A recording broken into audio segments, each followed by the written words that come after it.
Elect leaders who believe in science and understand the importance of protecting nature. Stop, for God's sake, the denigration of science. Stop giving power to people who don't believe in science, or worse than that, pretend they don't believe in science for their own self-interest.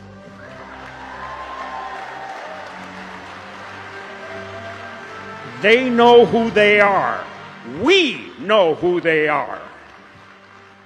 We are all, rich or poor, powerful or powerless.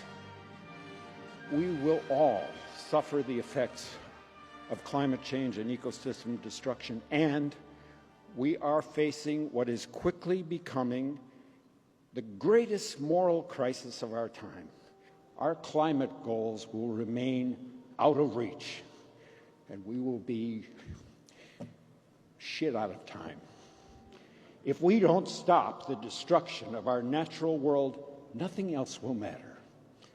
If we are to survive on this planet, the only home any of us will ever know, we need nature. Now, more than ever.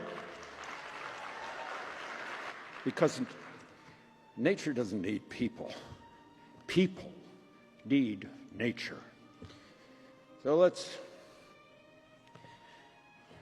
turn off our phones, let's roll up our sleeves, and let's kick this monster's ass.